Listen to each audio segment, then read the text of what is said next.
आज की कहानी है बाघ की चालाकी। एक जंगल में एक बेहद चालाक बाघ अकेला रहा करता था। हालांकि जंगल में और भी बहुत सारे जानवर रहते थे, परंतु वह बाघ अपने परिवार से बचपन में ही बिछड़ चुका था। इसलिए उसने अपना सारा जीवन अकेले ही संघर्ष के साथ इस घने से जंगल में गुजारा था।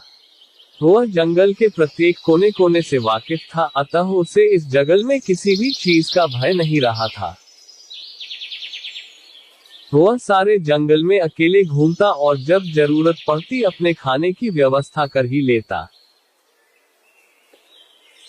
कहते हैं ना कि पारिवारिक व्यक्ति की घर की जिम्मेदारी ही उसी की जिंदगी से उस गुमराह कर देती है, क्योंकि वह हर वक्त अपने परिवार के सदस्यों के बारे में ही सोचता है।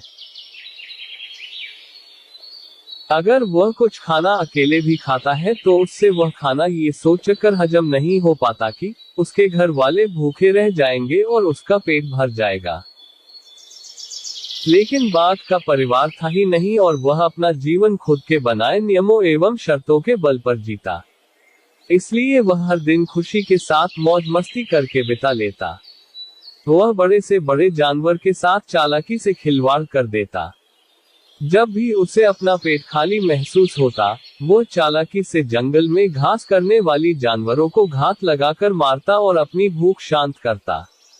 कई बार तो किसी जानवर को उसके साथियों के सामने ही मार डालता और शिकार को दूर ले जाकर वहां अपना पेट भरता।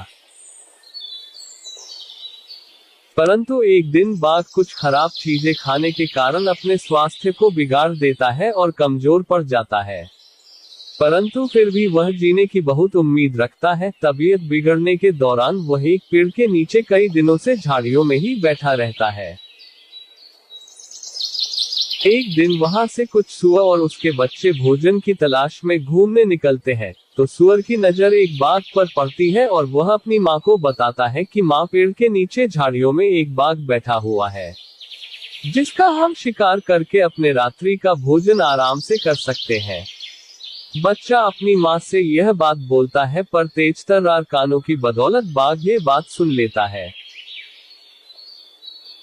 और एक मृत बाघ की भांति नखरे करते हुए कुछ क्षणों के लिए अपनी सांस रोककर सो जाता है।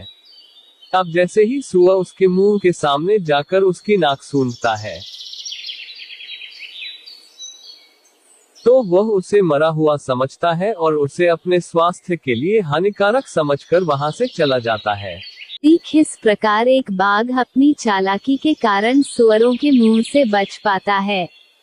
हमें भी हमेशा मुश्किल वक्त पर अपनी बुद्धि का सही प्रयोग कर ऐसे निर्णय लेने चाहिए जिससे हम खुद की सुरक्षा कर सके।